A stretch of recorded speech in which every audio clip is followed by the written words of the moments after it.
Hi, hello. Welcome to another episode of Isaiah's Newsstand. It's your host, Isaiah Edwards. The date is March the 7th, 2024.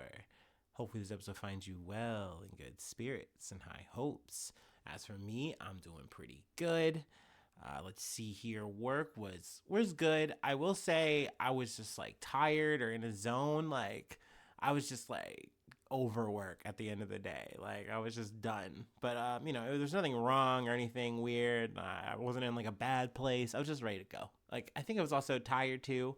Luckily, I've caught my second win, so I'm very happy about that. But let's see here. Overall, the weather was a little bit colder today, so there was that. Let me see here. What else is there to report? Food corner. Okay, technically, I didn't wind up eating last night. Kind of skipped the old dinner. Whoopsie daisy. It just wound up being so late, and I just like didn't have, I don't know, the right appetite for it at the right time. Things got in the way. But I will say, I will regale you with a meal I had the other day. I should have mentioned it on the podcast, but I was so excited to have my friend on, have Flowers on, that I just forgot to mention it. But I had a catered lunch from my job. They gave us some treats.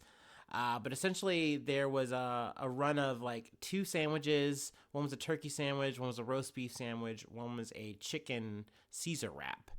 And apparently, I did some reviews, did some sourcing. Everyone liked every meal that they got. Heard the Caesar wrap was a little small. I personally got the turkey, and it was on ciabatta bread and had like Munster cheese. It had all kinds of shit going on. I will say this sandwich was like a Scooby Doo size sandwich. Like I literally wind up like it just like winds up breaking apart as I'm eating it. Like it's crumbling. I gotta get the knife and fork out like I'm an old man. I lose part of the top of the bun. I mean, it goes full Saving Private Ryan on this sandwich, but it was very good, very yummy. Um, it had this nice ass sauce, like some kind of like Thousand Island dressing situation. But yeah, overall, thank you, Vandahar. I think they were the ones who catered that, and I'm sad that I couldn't get an extra ticket. Couldn't scam this time, so that's unfortunate. But maybe next time I'll get them. Maybe I'm due for another win. So yeah, there's that. Also, I had a snack that was cool today. I know I told you guys about the frozen ice cream Twix bar that they had at work. Well, I got the counterpart, the Snickers bar, and that one I will say was much better. Not that the Twix was bad, but I had my gripes. But this one was like right on the money. This was exactly what I was expecting. So yeah, it's nice when a treat hits the spot that you envisioned it to. So yeah, 3 cheers for that. And I'm gonna eat dinner tonight. I promise. Scout's honor.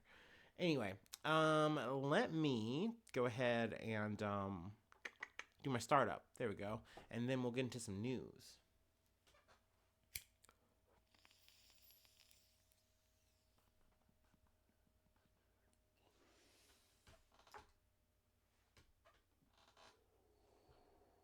Oh yeah. Mm.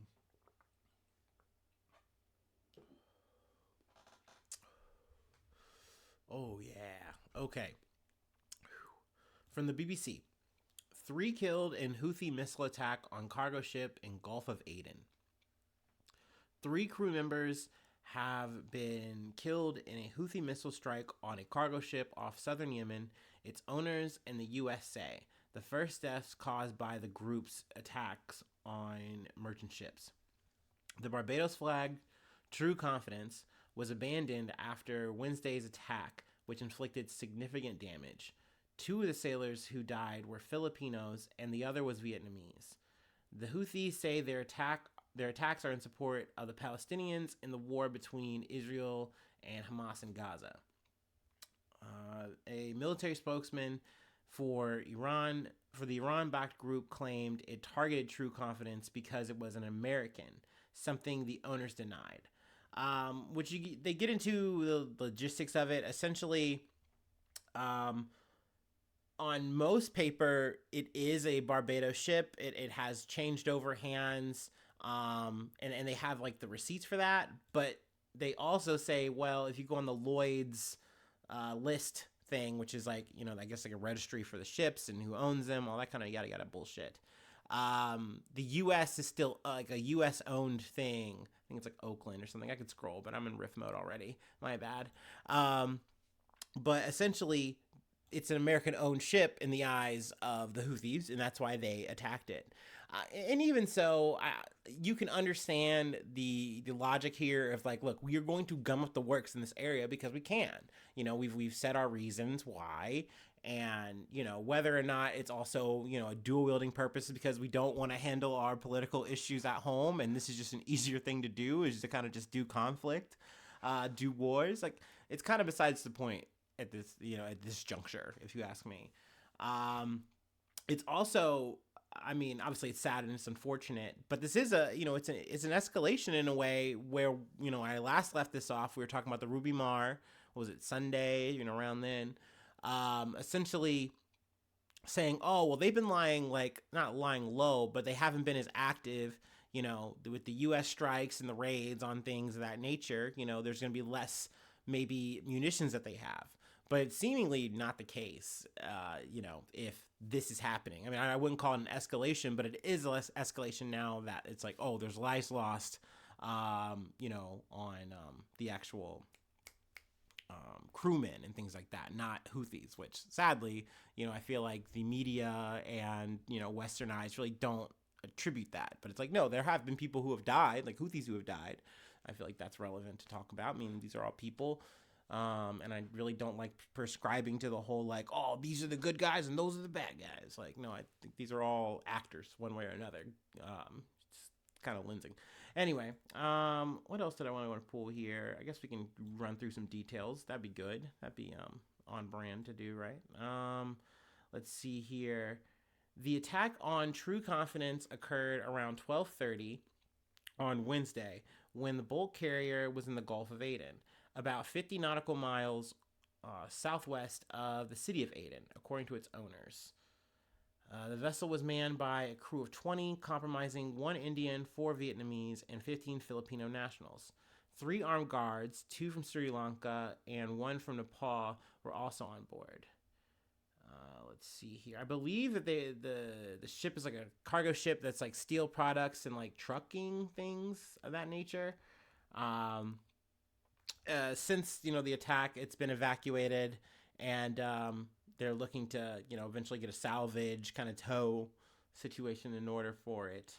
So yeah, I mean, it's time will tell what's going to come from this here. I'm sure there are going to be calls for escalation on this, saying, hey, we need to now hit Yemen proper for this because now there's blood has been spilled. I don't fucking know.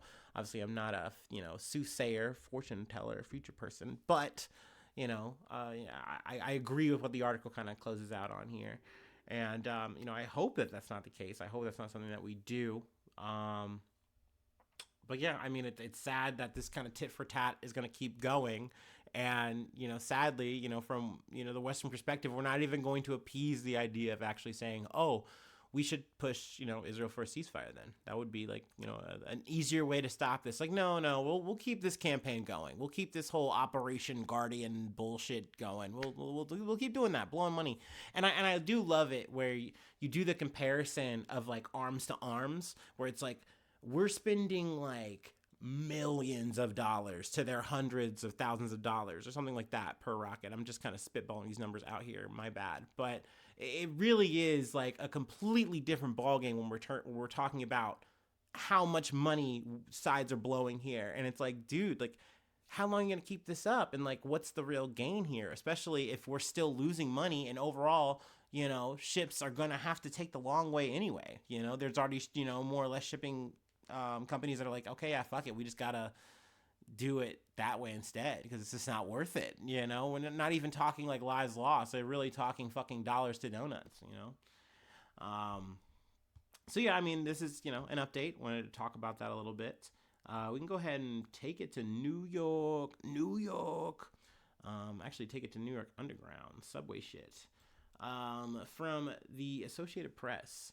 New York will send National Guard to subways after a string of violent crimes. Crime. New York Governor Kathy Hochul announced plans Wednesday to send the National Guard to the New York City subway system to help police conduct random searches of riders' bags for weapons following a series of high-profile crimes on city trains. Hochul, a Democrat, said she will deploy 750 members of the National Guard to the subways to assist the New York Police Department with bag checks at entrances to busy train stations. I'll go ahead and read her quote. For people who are thinking about bringing a gun or knife on the subway, at least this creates a deterrent effect.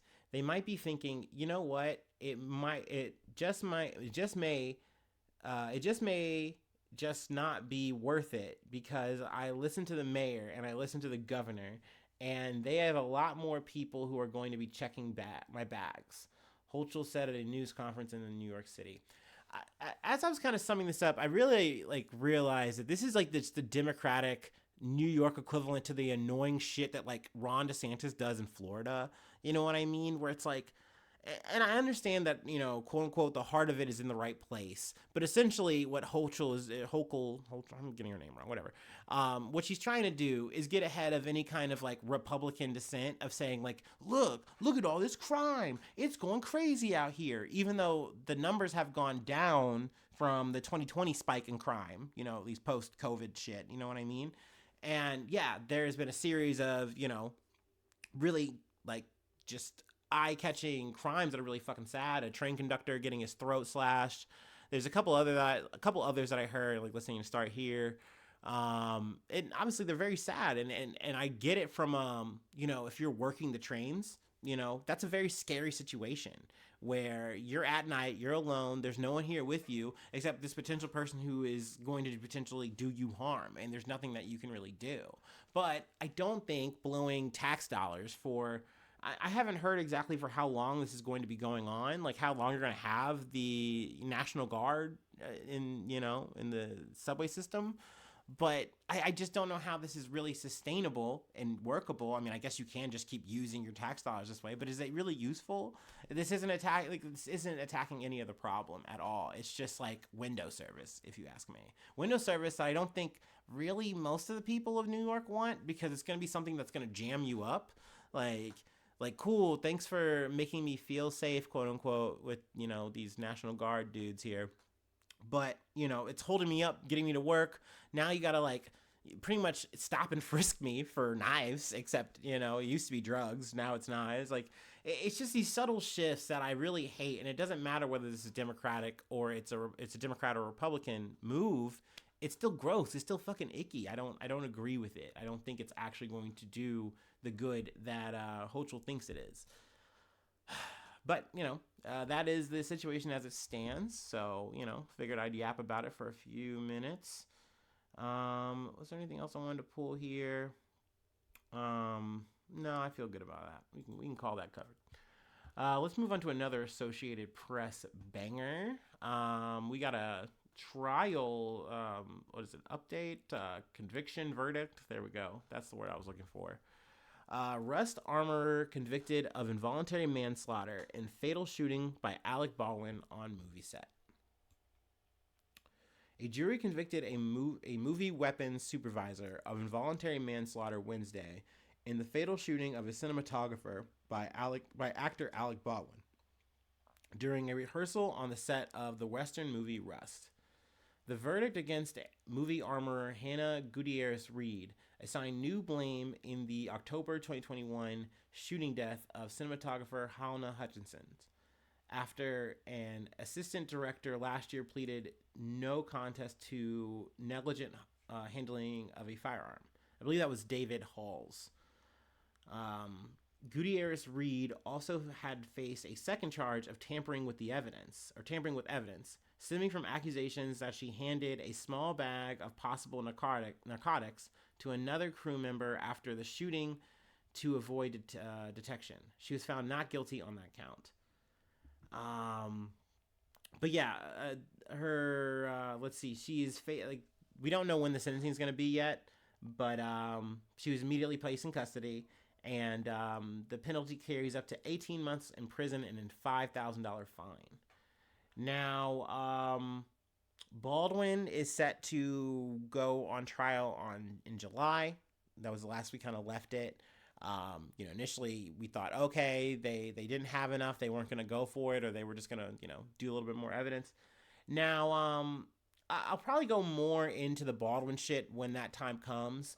But for Baldwin and his team, their perspective, they're saying, look, Gutierrez was the person in charge. She was supposed to be handling this shit. There should have been no live ammunition, let alone there should have been no live ammunition handed to the assistant, then handed to Alec Baldwin, who inevitably then winds up shooting Halyna Hutchinson.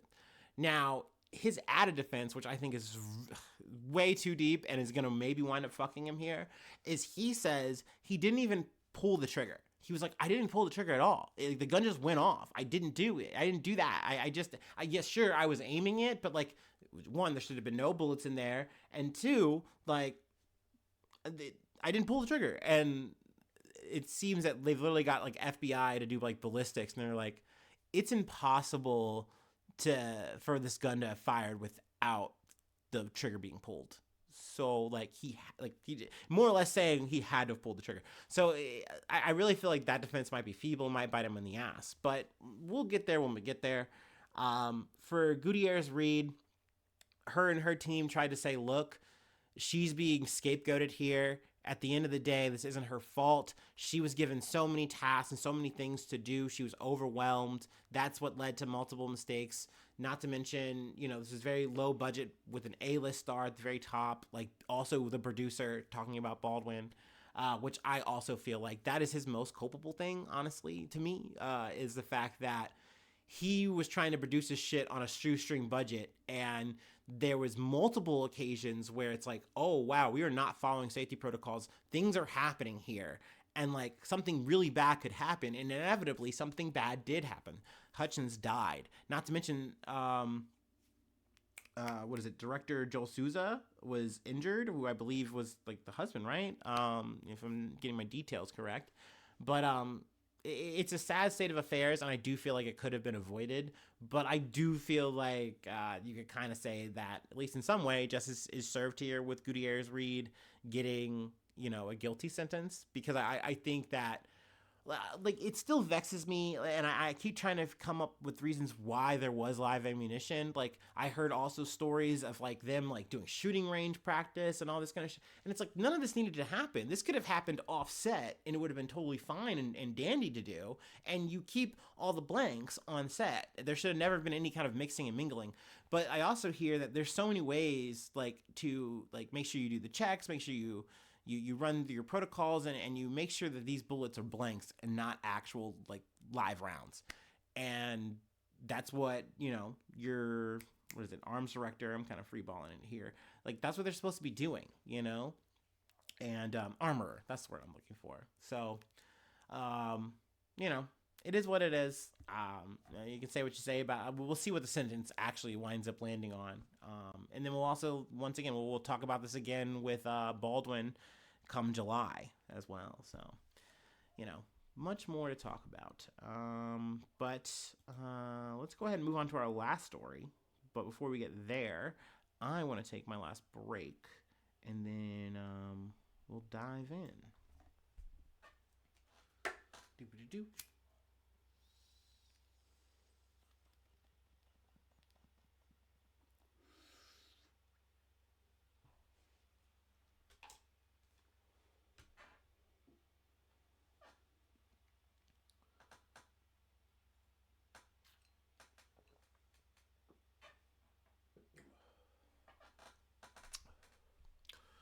All right. Our last story comes from CNN. FDA warns consumers to stop using 6 brands of ground cinnamon found to have high levels of lead. So, yeah, this was a story that's kind of been trickling down through my week. And I initially was kind of like, oh, did I miss this story? And then I found out, oh, wait, there's more. So we'll get into this. Excuse me. The U.S. Food and Drug Administration has expanded its investigation into tainted cinnamon products, and its experts now say that the lead contamination extends beyond the cinnamon applesauce pouches that were recalled in October.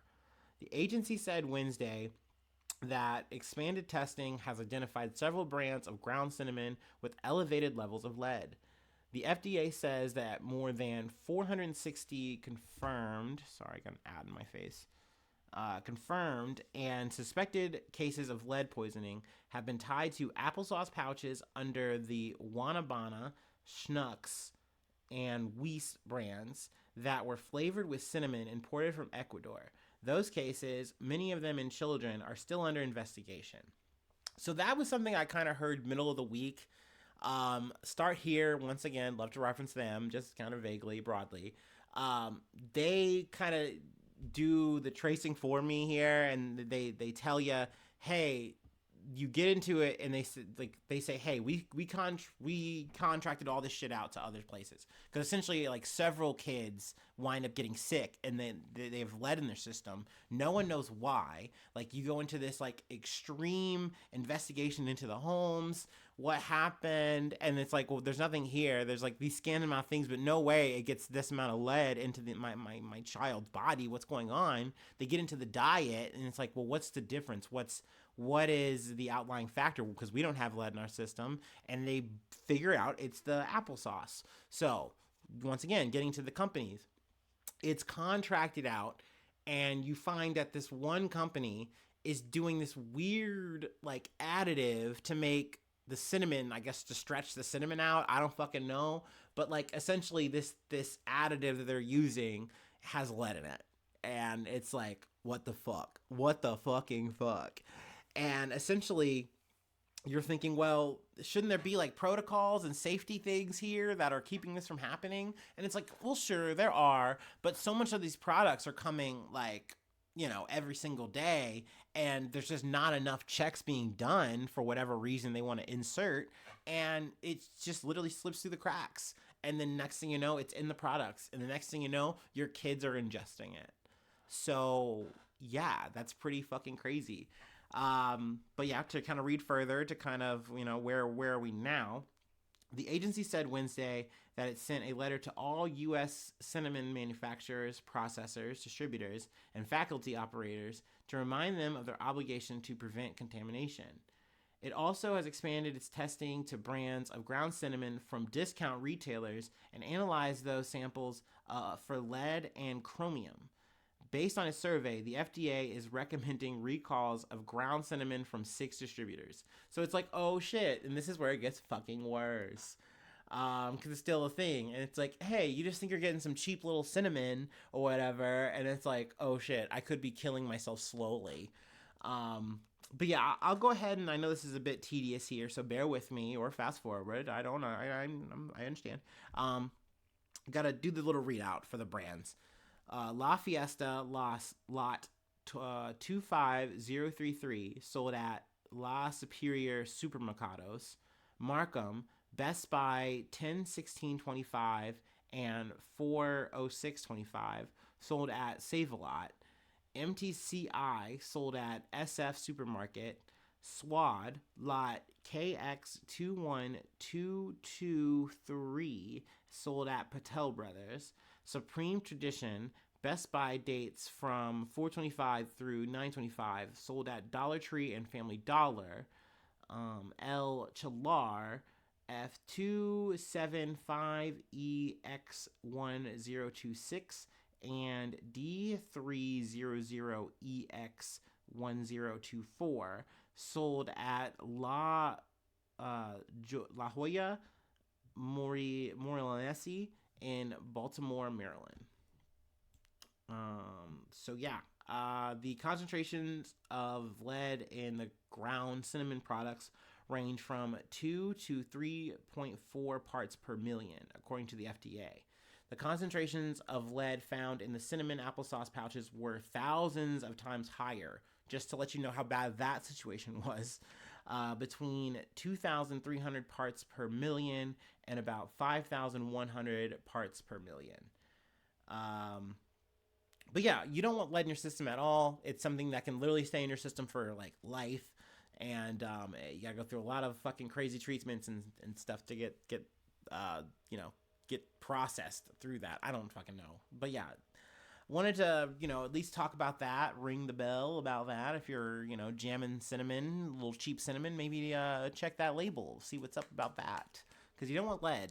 Okay, I always remember growing up that like my big fear was lead paint chips. Was like I always would have like these like anxious like fantasies of like, oh man, my old ass school probably has like lead paint in the walls or something. And it's like hopefully not. Like I don't know, man. But truly you never know. You know what I mean? Crazy world, crazy times all the time, if you ask me. But yeah, that's the episode. That's really all I have. Let's see. If you'd like to help out, support the effort, I do have a Patreon, patreon.com. So as I say, a news. If you'd like to become a newsie today, shout out at the top of the month. Plug a project if you'd like. Free ways to hit me up, isaiahnews1@gmail.com. Also, I'm on all the socials. If you would like to follow me or the podcast there, hit me up there. And then hopefully you're subscribed to the YouTube. It really helps out a lot. We love seeing new subscriptions. We love, seeing the clickers and all that kind of stuff. Hopefully you're hitting the thumbs up. Hopefully you're leaving a cool comment. And feel free to do that on whatever platform you are listening to. If it's Spotify, if it's Apple, leave those stars, all that good stuff. Ask a question. I think you could do that on Spotify. I don't know. But anyway, that's it. Hopefully I see you soon for some more good news. I love ya. Bye-bye. Mwah.